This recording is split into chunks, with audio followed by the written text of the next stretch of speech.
This video is sponsored by Ram Ram Group of Companies, co-sponsored by Nature House and भैया G silver coated इलायची। जब बात सत्ता पर आ जाए, अपने सिंहासन पर आ जाए, तो इंसान कुछ भी करने के लिए कर गुजरता है। यह बात अब सच साबित होती हुई नजर आ रही है उत्तर प्रदेश को लेकर। यह बात मैं इसलिए कह रहा हूं क्योंकि 2 दिन पहले आपको एक खबर दिखाई थी। वो खबर उत्तर प्रदेश की राज्यपाल आनंदीबेन पटेल से मुलाकात की खबर थी। एक ऐसी शख्सियत ने राजभवन पहुंचकर आनंदीबेन पटेल से मुलाकात कर ली थी, जो शख्सियत 2017 में उत्तर प्रदेश में बीजेपी को मिले प्रचंड बहुमत के बाद मुख्यमंत्री पद की पहली पसंद थे। नाम मनोज सिन्हा। उसके 24 घंटे के भीतर ही एक और मुलाकात होती है। यह मुलाकात थी योगी आदित्यनाथ की आनंदीबेन पटेल से। दौड़े दौड़े पहुंचे थे, दिखाई थी खबर हमने। अब उसका असर नजर आने लगा है। हर कोई राजनेता, वो चाहे किसी दल का हो, किसी भी पद पर हो, वो जब ये देखता है कि उसका सिंहासन डोल सकता है, वो तो कोई मौका जाने नहीं देता।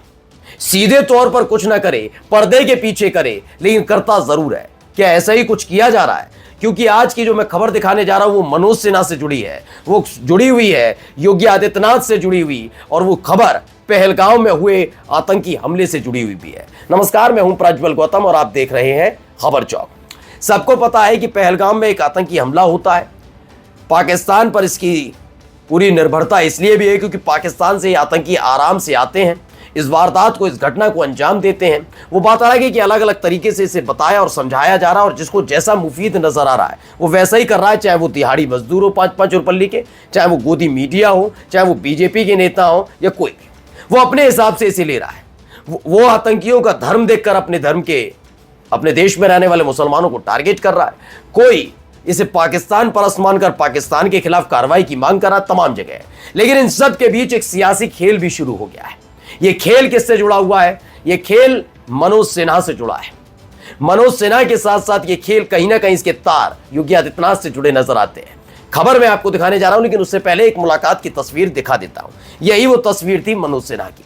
आनंदीबेन पटेल से मुलाकात होती है। तारीख है 20 अप्रैल, दोपहर में 1:30 बजे। गवर्नर ऑफ उत्तर प्रदेश नाम के ट्विटर हैंडल से, जो आनंदीबेन पटेल का ऑफिशियल ट्विटर हैंडल है, वहां से ट्वीट किया जाता है और बताया जाता है कि श्रीमती आनंदीबेन पटेल से आज राजभवन में माननीय उपराज्यपाल जम्मू कश्मीर मनोज सिन्हा ने शिष्टाचार भेंट की।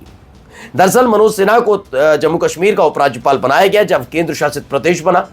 इन सब के बाद अचानक से आपने देखा होगा, दरअसल ये क्या थे, 2017 में जब प्रचंड बहुमत मिला था बीजेपी को, समाजवादी पार्टी की विदाई हुई थी, उसके बाद डिमांड थी कि मनोज सिन्हा बने। पूरी तैयारी थी, खबर पहुंचा दी गई थी, मंदिर से आ रहे थे और ये सीधे लखनऊ पहुंचने वाले थे।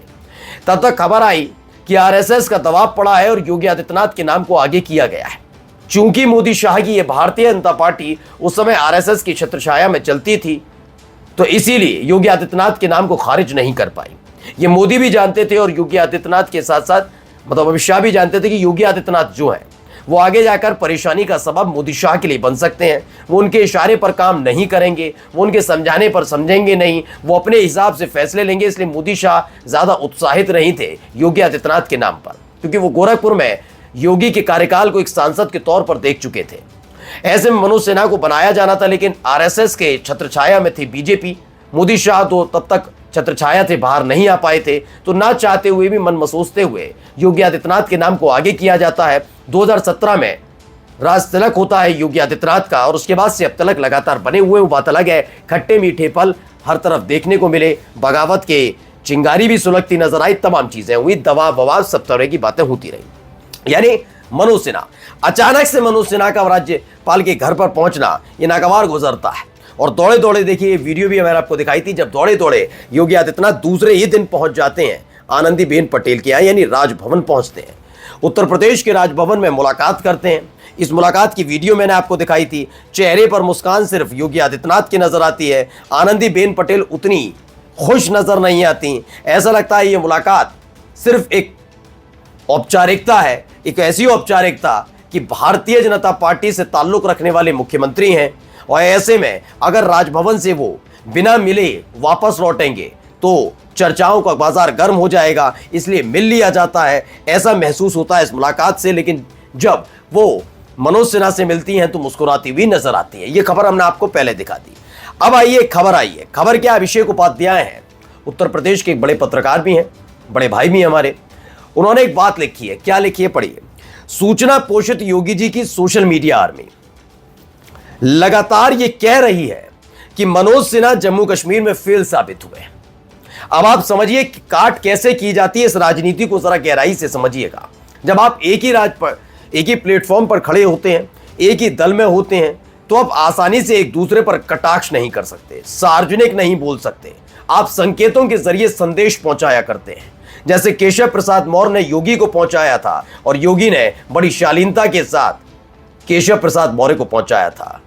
अनदेखी दोनों तरफ से हो रही थी, दोनों तरफ से मोर्चे खुले हुए थे, मुलाकात अपने अपने गुट के नेताओं से हो रही थी, संदेश एक दूसरे को पहुंचाया जा रहा था। और जब भी सवाल कुछ पूछा जाता था, क्या कहा जाता था? बीजेपी में ऑल इज वेल, है ना? वैसे ही कुछ यहां नजर आ रहा है।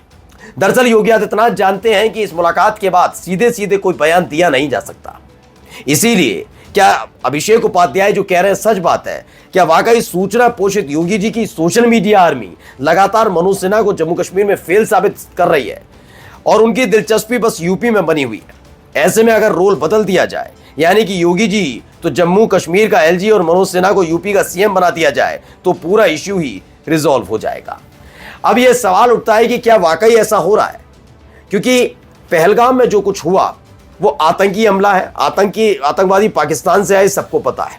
आप दो नेचर देखेंगे तो दोनों ही नेचर में आपको पहले मोदी सरकार घिरती हुई नजर आएगी।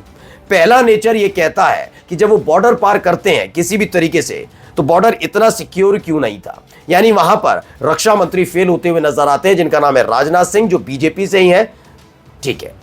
दूसरे नजर आता है, चूंकि जम्मू कश्मीर केंद्र शासित प्रदेश है, केंद्र शासित प्रदेश होने के नाते उपराज्यपाल है मनोज सिन्हा और वहां की पुलिसिंग सीधे अमित शाह के अंडर में है। तो अमित शाह के अंडर में जब ये पुलिसिंग है, तो पुलिसिंग की देख रेख क्या कौन करेगा? ये गवर्नर के हिसाब, उपराज्यपाल लेफ्टिनेंट गवर्नर होते हैं वो, और गृह मंत्रालय के अंतर्गत होती है। यानी कुल मिलाकर आप समझ लीजिए सीधे मनोज सिन्हा को जिम्मेदार बताया जा रहा है।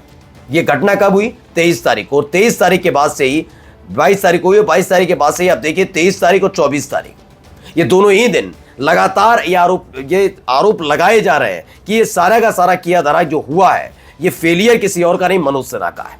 क्या ये उस मुलाकात के बाद की बौखलाहट है? ये मैं क्यों कह रहा हूं, जरा इस खबर को देखिए। ये कोई KB 2.2 है, चांद कवि हैं, वो लिखते हैं। इनके मैंने कई और ट्वीट देखे जो अमूमन कैसे हैं, जैसे बीजेपी की विचारधारा उस हिसाब से मुसलमानों के लिए क्या लिखते हैं समझ गए होंगे। योगी आदित्यनाथ के प्रति बहुत ज्यादा सहानुभूति है इनके, अलग अलग ट्वीट पर, बहुत सारे ट्वीट तो दिखा नहीं पाऊंगा, लेकिन इनका यही एक नेचर है। ये लिखते हैं, पहलगाम हमले के लिए पाकिस्तान के साथ साथ मनोज सिन्हा भी दोषी हैं। 1 साल से उस क्षेत्र में विदेशी आतंकी सक्रिय थे, अंतर्राष्ट्रीय कॉल और संदेश इस्तेमाल हो रहा है। क्यों इंटेलिजेंस फेल हो गया? आतंकी गतिविधियों से संबंधित जो सूचनाएं थी उनको क्यों छिपा दिया? मनोज सिन्हा जवाब दें। ये एक ऐसा ट्विटर हैंडल जो लगातार विपक्षी पार्टी के नेताओं पर निशाना साधता है, जो मुसलमानों को लेकर अपनी पार्टी यानी बीजेपी का पूरा चरित्र सबके सामने रखता। अचानक से वो अपनी ही पार्टी के एक बड़े नेता मनोज सिन्हा पर इतनी बड़ी घटना को लेकर आरोप लगा रहा है। अब आप समझिए इस आरोप का मतलब क्या है? क्या पर्दे के पीछे ये कुर्सी की जंग लड़ी जा रही है? नमस्कार। New public inter college Lucknow, admission open. For more information call 0522 282232 और 7755 089585।